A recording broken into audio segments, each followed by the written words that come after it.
San Teodoro de Los Angeles, a gentleman was a man who wears shoes. One of the madmen who stumbled into Juan's camp had on a pair of boots. Welcome to Golden Age Fiction. New stories every week from the Golden Age of pulp fiction. Today's story is Boots by Murray Leinster.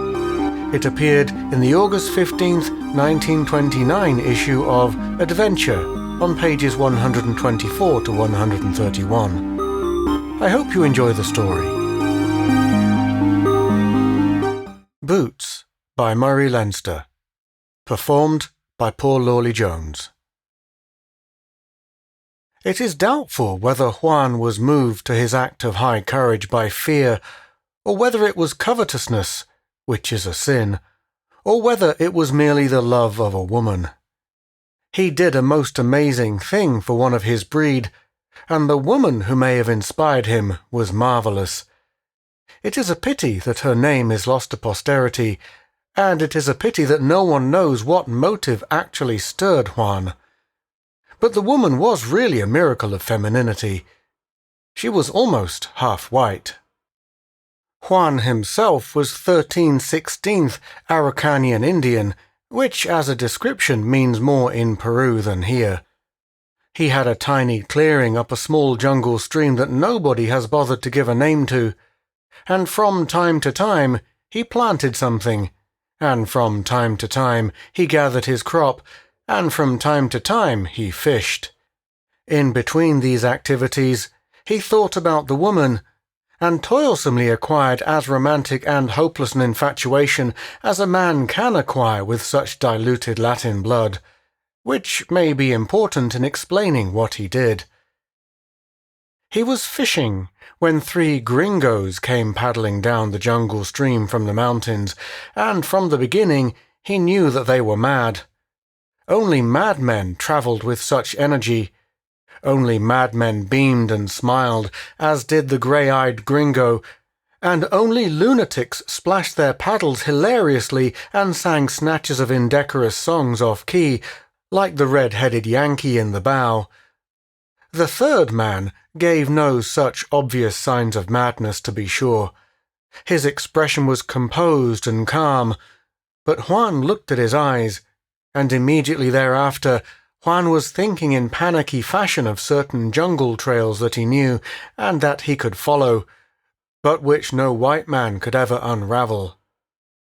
Long slanting shadows fell athwart the little stream and seemed to give the jungle an expression of sardonic calm, of a quietly malicious amusement which did not in the least detract from its luxuriantly leafy beauty. The jungle is beautiful always, but sometimes its beauty is welcoming, and sometimes its beauty is sinister and secretive.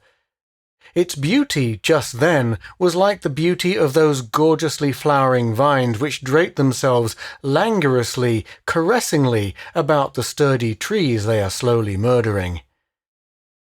The canoe came up to the beach where Juan fished stolidly. It touched the shore, and Juan waited unblinkingly when the 3 white men disembarked and disclosed themselves as scarecrows, as tattered, ragged, nearly naked men whose only apparent claims to consideration were weapons in their belts and skins still lighter than Juan's coppery hide. One of them wore boots. It was the red-headed man who grinned and made a totally incomprehensible demand. "Hello, old scout. Trot out the feed bag. Bring on the pâté de foie gras and the duck canapé. You've got cash customers." The words were a jumble of harsh sounds to Juan, whose throat was attuned to the nearly impossible gutturals of Araucanian speech. Juan's Spanish, even, was limited to the irreducible vocabulary needed for avoiding kicks. He blinked stolidly as the red-headed man went off into a fit of unreasonable laughter. He was afraid, of course. These men were white men, and they were mad, and Juan was internally in a panic. But he blinked at them without expression. The Yankee with grey eyes addressed him in Spanish. It was halting, stumbling Spanish, nearly as insufficient as Juan's own, but Juan understood a word here and there. Pez, cama, frijoles. These were reasonable demands. He had none of them, but he could understand them anyhow. The man with the boots spoke in the unintelligible language these men used among themselves. He was subtly native to these wilds, as the others were subtly alien, and Juan feared him by instinct. "He won't have anything you asked for, Walker." Juan heard the meaningless syllables in an anguished unease. "We'll just have to do with what he's got." Juan debated anxiously whether the sounds he had just heard referred to him, whether they indicated an intention to kill him. These were madmen. The Yankee with grey eyes chuckled suddenly. "How'll we pay him? We've no money, no shells, nor any tobacco. How'll we pay him?" Looking from one to the other, Juan felt momentarily reassured. He lumbered to his private larder, yucca and maize and various roots. He began to grub among them while the red-headed gringo laughed uproariously. He had to sit down on the beach and laugh. Juan stared stolidly at him as he slapped his knees. We can't pay him," he panted hilariously, rolling on his back to laugh at the greying sky. We can't pay him. We found the Inca's emerald mines, and we can't pay for $1 worth of grub. Can you beat it? We're millionaires and we can't pay." He rolled upon the sand while Juan stared, with grey articles of food in his hands.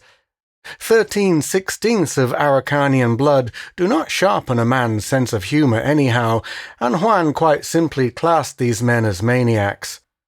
The grey-eyed Yankee bubbled over with laughter likewise, and pointed at Juan and gasped out, "There's solemn mummy. He don't know what we're talking about. He thinks we're crazy." When the grey-eyed man laughed at him, Juan did not think of the hysteria that comes of good fortune at last secure. Juan thought explicitly of madmen. They were unpleasant things to have about. It was frequently necessary to shoot them or do something else drastic to them, just in case they became violent. These men were assuredly insane, ragged and emaciated and laughing while they rolled upon the beach. It was not the babbling of fever. It was madness. And Juan thought wistfully of certain tortuous jungle paths it was dangerous to try to reach while these white men had guns. And then he thought desperately of a long Araucanian bow in his shack behind him. Juan was nearly 1/4 Spanish, but he owned no gun. If he had... A voice spat an order at him.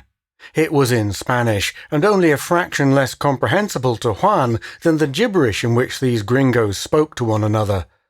But this was the voice of the dark man, the man with boots, and Juan trembled. He hastened to kindle a fire and cook humbly while that man watched him ominously. That one man frightened Juan more than any of the others. He was all too familiar a type. The type of certain saturnine, hard-bitten men who rove the backwaters of all the new countries of the world. They are not amiable persons, and they are not especially moral persons, but they obtain their desires in highly effective fashion from the natives of backward nations. Those same natives, as a rule, fear them a great deal more than whatever local devils there may be, and, as a rule, with much more reason. The man with the boots watched Juan coldly while he cooked. Juan's hands trembled a little. He sweated more than the heat would call for. At the same time he shivered. Once, when the man with the boots moved behind him, Juan cringed as if expecting a kick, and his eyes were agonized. A man who is mostly Araucanian Indian can tell you stories which do not redound remarkably to the credit of the white races. With an exterior showing only the most impassive stolidity, Juan was nevertheless nearly a nervous wreck from pure terror when the food was cooked. Yet all that the dark man had done was to look at him. But considering that Juan knew the man's breed and dreaded them sane, And considering that he considered this man probably mad, Juan's terror was as understandable as it was abject. When they began to eat, Juan was a quivering bundle of nerves beneath an appearance of Indian stolidity. He squatted down beside his hut because he was afraid to run away, and he waited in anguished terror for them to discuss the food. But a slow amazement began to fill him. These men ate as if they were starving. They wolfed down the unappetizing mess he had brought out as his best. They fed themselves eagerly, hungrily, hugely. They grunted with satisfaction as they thrust huge chunks of tough and insipid roots into their mouths. And Juan watched in bewilderment. He lived upon such victual in private, of course, but up this nameless little jungle stream it was not necessary to live up to his fraction of white blood. In San Teodoro de los Angeles, naturally, Juan paraded his descent from hypothetical white men. In that metropolis of 40 houses, Juan himself would scorn such food with a lofty scorn as befitting only Indios, and not worthy of a man in whose veins ran, however diluted, Spanish blood. But these men ate it without even cursing him for having nothing better. Incredible doubts assailed him and slowly turned to convictions. Unthinkable thoughts occurred to him and became unassailable facts. And in Juan's slow brain there formed comforting opinions. His fraction of white blood asserted itself for pride. The pride became the starting point for scorn. A very few drops indeed of the superior blood of the white man will make a vast change in an Araucanian Indian's potentialities. Juan regarded his guests with new eyes, though his stolidity was unchanged. These men were ragged and gaunt. Their shirts were in shreds and showed the sun-scorched flesh beneath. In the case of the red-headed man, bones showed, sticking almost through the skin. Their trousers were ripped, were shredded to an almost nothing below the knees. 2 of the 3 men wore what were hardly more than sandals made from uncured hide. It was at this moment, with his new-formed scorn hot within him, that Juan first really noted the dark man's boots. He had seen them before, but then he was an Indian and the gringos were white men. Now Juan thought of his own white blood, and the gringos. He regarded the boots for a long time. Then he went into his hut and found a jug of chica. He drank of it, wiped his mouth and went out to look again. The white men were still eating wolfishly. He could inspect the boots at ease. They had been beautiful boots once, and a man who is mostly Araucanian Indian looks upon boots as the distinguishing mark of the superior race. In Bogotá, which is in Colombia, a gentleman is a man with a collar on. In Lima, there was a time when a gentleman was a man with a cane. But in the small jungle towns in the Sierra of Peru, and most especially to a man who is more Indian than white, a gentleman is a man who wears shoes. Juan looked at the boots unwinkingly for probably 10 minutes. Then he went in and took another drink of chica. Juan, of course, was in love, and in love all men are alike. They desire to shine in the eyes of the woman they temporarily worship. And the woman of Juan's desire was a marvelous woman. She was unquestionably the belle of San Teodoro de los Angeles, which contained 40 houses and was the largest town Juan had ever seen. A miracle of femininity. She was almost half white. The boots stirred when the 3 men had stuffed themselves to bursting. Juan remained squatting by his hut. He was still stolid, still absolutely impassive as far as appearance went. But it was not at all the same Juan who thought his own thoughts while the white men spoke in the language that was only a babble to him. "Do you suppose we can get enough grub for him to see us through?" The voice was the voice of the red-headed gringo. "Only 1 more day's travel down this stream," said the man with the boots. Then we can get all we want at San Teodoro." His tone was curt. It would have made Juan shiver 10 minutes before. Now his eyes shifted to the red-headed man as he spoke again. "But how will we pay him?" With food in their bellies, the exaltation of spirits the white men had displayed had now gone curiously flat. "We haven't a damn thing he'd want. Of course an emerald." The man with the boots laughed. It was more like a bark. "He wouldn't know what it was." Juan returned his gaze to the boots. He ignored the uncouth sound issuing from the lips of the white men. Wearing such boots as these, he would be envied. Even Pedro, though he boasted a Spanish surname and was full 3/8 white, possessed no such footgear. And he would be admired by all the women. The economic factor in feminine admiration bulks large in every climate. The white men talked, and Juan heard the syllables, the combinations of consonant and vowel sounds, but they meant nothing. He looked at the boots. "With a belly full," said the red-headed man, "I can think, and I tell you, it looks good. What do you think we've got there? How much cash?" The booted man shrugged. "No use guessing," he said curtly. "Plenty." "It was a cache," said the red-headed man wisely. "We hit on the place where they stored 'em. We got the product of the mine for a couple of months, maybe, all ready to send down when old Pizarro sees the Inca and orders went out to cover all the workings."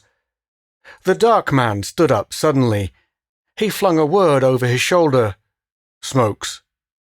He advanced toward Juan, and Juan raised his eyes from the boots, and they travelled up the dark man's ragged, dilapidated costume, and they penetrated the innumerable rents and tears.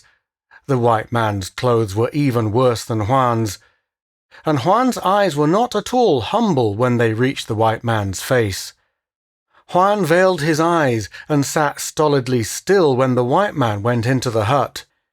He remained motionless when the white man came out bearing a handful of Juan's precious native-made cigarros and the jug of chica from which Juan had just drunk twice. And he watched while the three white men lighted his cigarros and smoked with avid enjoyment, and while they drank his chica with the intense pleasure of men who have been deprived of the luxury of any stimulant whatever for a very long time. In every gesture, in every sign, they acted like beggars suddenly possessed of plenty. Even the man with the boots was smoking with a fierce satisfaction. "Ah," said the red-headed man, "this is something like comfort." The grey-eyed Yankee smiled a little. "You forget," he said dryly. "I've heard you swear no decent cigar could be had under $50. What would you sell this for?" "I said it," said the redhead, "and I'll never smoke another one under $1. We've earned some luxury now." Darkness was settling down. The man with the boots was gazing somberly at the end of his cigar. His features were curiously harsh in the flickering light of the fire Juan had made. The grey-eyed man arose. "Get in some wood," he said briefly. "It won't take long." Juan remained squatted, unnoticed in the shadow of his hut, while the two white men brought in wood. It did not take long. The red-headed man sang while he tugged his burden back. The grey-eyed gringo came into the firelight, loaded down and smiling. The dark man's face was as harsh and as hard as if carved from granite. He stared at his cigar until the wood went down with a crash. He jumped then, and Juan noticed that his eyes were burning. Darkness fell silently and very suddenly. There was still no breath of wind. The night was hot and humid, as the day had been one of stifling heat. The stream contracted to a little space of smooth and oily water illuminated by the campfire. The jungle vanished, save for the wall of the clearing, where leaves and occasionally the mottled trunk of a jungle tree were pricked out by the dull red flames. Small noises began in the jungle, little furtive creepings. The canoe was unloaded. The small clearing about Juan's hut was tacitly adopted as a camping place. The equipment of the three men was old and worn out. The hammocks were laced together with strips of untanned hide where they had been ripped. Had they been Indians, they would have been no worse provided. One single package from the canoe alone was carefully wrapped and anxiously watched by all three until safely deposited in their midst. Juan was lost in the darkness. He was motionless, he was silent, and he was eventually forgotten.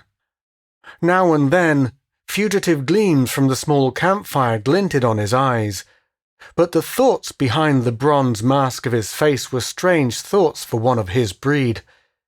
The white men had eaten of his food without cursing its quality.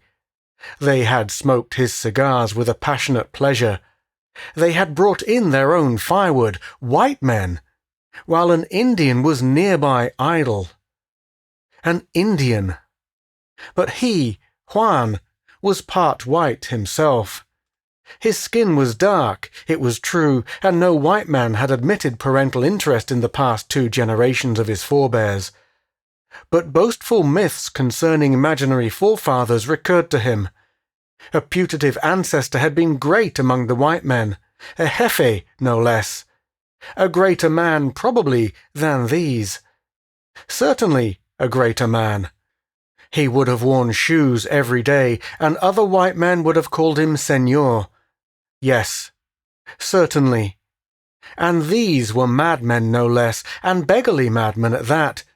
And it was not fitting that the descendant of a white man whom other white men had called Señor should go barefoot, while madmen wore boots. "We'll take our evening look," said the red-headed man. His voice was strained, and Juan, observing, found the words a mere jumble of sounds, or else he might have realized that the hilarity with which these 3 men had come paddling down the river was a protective hilarity, a constant dwelling upon good fortune for the forgetting of hunger. There was certainly no hilarity in the voices now.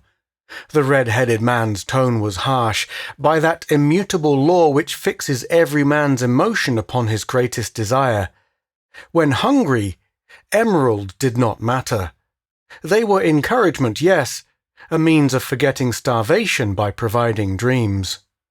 The man with the boots moved back a little into the shadows as the grey-eyed Yankee slowly unfastened the intricate wrappings of untanned hide and unfolded the stiff and stinking cover of that guarded parcel. Other wrappings were inside the first.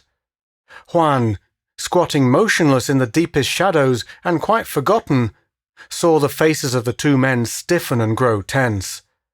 The face of the third man was invisible. Juan caught a glimpse of greenish pebbles in the firelight. The men regarded them with hypnotic attention, with a feverish intensity. As one of them moved, Juan saw the pebbles more clearly. Dull, uninteresting small stones. Coloured to be sure, but uncut emeralds are not articles of surpassing beauty. Even by the handful, they are not impressive. The still and silent figure in the shadows found scorn increasing. Juan's impression of these men's madness was now certified. The men were staring at the stones in utter silence. The grey-eyed Yankee began to speak monotonous, meaningless words. 1, 2, 3, 4, 5. His voice went on, while the sodden heat of a breezeless jungle night made sweat pour out on a man's flesh, and while stars glowed luridly overhead, and while dancing moths and night flies from the jungle flitted drunkenly in the ruddy light of the campfire before they plunged crazily down into its coals. Small, slithering sounds in the jungle. Small, furtive lappings from the stream. Tiny crackling sounds from the fire, the monotonous, rhythmic murmur of a man counting tediously in the stillness. That was all. The dark man's face was hidden, but his boots were limned clearly in the firelight. Juan's motionless figure was in a position where his eyes could remain fixed upon them, but visions were flitting through his brain. Of himself, in the metropolis of San Teodoro de Los Angeles, as he would be, wearing those boots. Haughty, condescending. And there was that woman who was the acknowledged belle of San Teodoro. The counting came to an end after a long, long time. There was stillness. Then the voice of the red-headed man. "We're rich men." Slowly, painstakingly, the Yankee with grey eyes was replacing the dull green pebbles in their malodorous packet. "Yes, we're all rich men," he said quietly. "I wonder," said the red-headed gringo harshly, "if you're thinking that if they didn't have to be divided, one of us would be richer." The man with the grey eyes looked steadily across the firelight. "I've thought of it," he said evenly.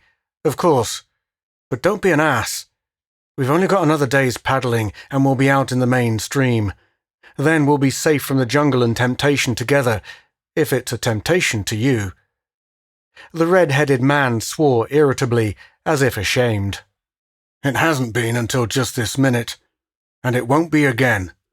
He stopped and said suddenly, "I'll tell you something. Back up in the mountains we were all nearly crazy. You know it. And I got to thinking about Norma. She's waiting for you. She's going to marry you when you get back." The other man nodded.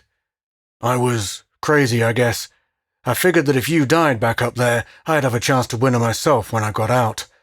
I got out of my hammock to kill you. And that was the night the damn jaguar chased us out into the middle of the river and kept us there till daybreak. He saved your life." The other Yankee shrugged and bent again to his rapping. "You see what a fool I am," said the red-headed man savagely. "I'm sorry. Do you want me to let you keep my gun?" The rappings were nearly complete about the dull green stones. The grey-eyed man shrugged. "Don't be a fool. You're cured." He smiled suddenly. "There's not a shell among the three of us anyway."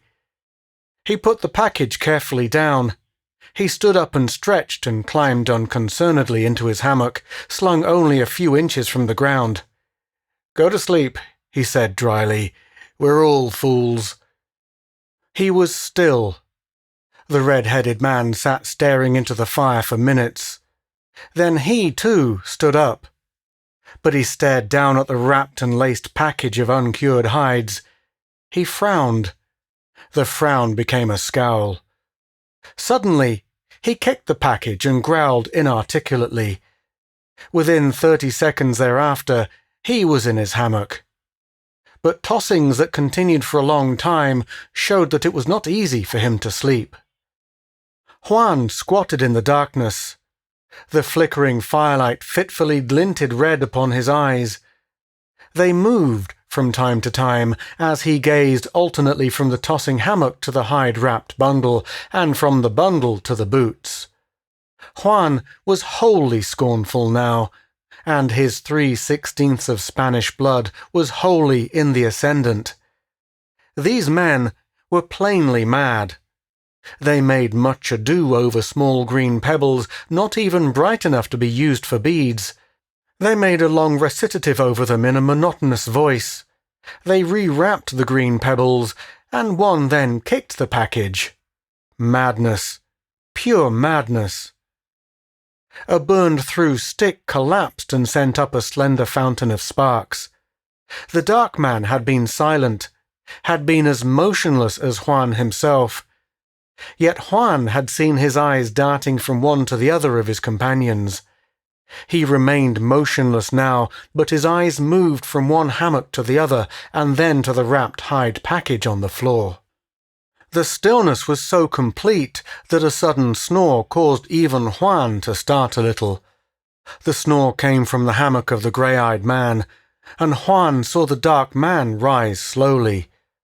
Juan saw his face clearly, and it was the face of a devil. He saw the long hands work strangely, saw them go to the revolver in his holster, saw them drop away again. And the Indian in Juan felt death in the air. The jungle may have found the next few moments subtly humorous to watch. As the dark man reached his full height, Juan moved very quietly.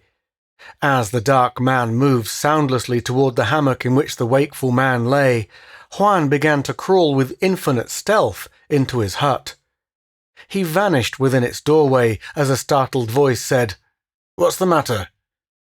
And Juan was feeling his way very delicately about the abysmal blackness of the hut when the man outside hissed sibilantly for silence. No one knows, of course, just why Juan first looked for and found a second jug of chica from which he took an encouraging draught. It may have been that Juan was afraid, or it may have been that he was covetous, or it is of course possible that he was merely in love with a woman. Chica, however, is helpful in all three of those emotions. He looked out of the doorway and saw the dark man close by the hammock of the red-headed gringo. He was talking in an urgent low tone. Tumbled, incomprehensible syllables reached Juan's ears, and Juan could see the dark man's face as demoniacal in the fireglow. "Listen to me," he was saying softly. "Last night, Walker proposed that we should kill you and divide the emeralds 2 ways instead of 3. Juan felt the chica begin to warm his innards. He felt for and found another possession of his in the hut. "I pretended to fall in with him." The sounds meant nothing, but Juan could see the dark man whispering when he looked out of the hut again. His head was close to that of the man in the hammock. Juan could not see the expression of the red-headed man. He could not see a look of horror and unbelief changing slowly to one of dawning suspicion. "We were to play with you until tomorrow," the whisper went on, while Juan did certain things which were only possible by virtue of a dash of Spanish blood. "That was so you'd help paddle the last stretch. And tomorrow night—" While the red-headed Yankee listened, staring, the lean fingers of the dark man darted out. There was a little sound, not enough to waken a sleeping man no more than 2 yards away. And then a horrible, silent struggle began. The dark man bent over the hammock like some monstrous vulture. His hands were closed about the throat of the man with red hair, who fought frenziedly in the toils of his hampering hammock to tear away the grip that shut off his breath. There was no sound at all except the ghastly rustling of the hammock cloth. Juan deliberately waited as the struggles slackened, as the writhings of the red-headed man became less. After all, these men were madmen, and the cause of Juan's calmness may have been chica, and the motive for his action may have been love of a woman, or covetousness, or it may have been pure fear. But Juan had fitted a long arrow to the string of the tall Araucanian bow in his hands. Standing in the darkness, he drew that arrow to his ear. He released it. And then everything was very quiet. Dawn was breaking as the grey-eyed Yankee woke. He tumbled out of his hammock. He stared about him. He stiffened and looked about in what was almost terror. He plunged through the ashes of a dead campfire toward his companions. The red-headed man was breathing. A little, a very little. The grey-eyed man brought him slowly back to life. For the dark man, of course, nothing could be done. An arrow stuck out a foot beyond his back. The red-headed man could not talk because of his swollen throat, but by gestures he told what he knew. It was only then that the grey-eyed gringo looked for the packet of emeralds. Juan had opened that package, and he had fingered the stones, and he had flung them contemptuously aside. Juan, you see, was not a madman. Juan was gone, and so were the dark man's boots. My God," said the grey-eyed Yankee shakenly. "My God, you'd have killed me for a girl, and he'd have killed both of us for the emeralds, and that damned Indian killed him for his boots." Which, somehow, seems to point a moral of some sort, but it is elusive. You have been listening to Boots by Murray Leinster, performed by Paul Lawley-Jones. If you enjoyed this story, it would be great if you could leave a rating and a review. And why not share it with someone you think would also enjoy the story? If there's a particular story you'd like me to narrate, or a genre you'd like me to include more of, email me at goldenagefiction@proton.me to let me know. This podcast is recorded and mastered using Reaper and hosted on Libsyn. The music is Mesmerizing Galaxy by Kevin MacLeod. You can find all the links in the show notes. Until next time.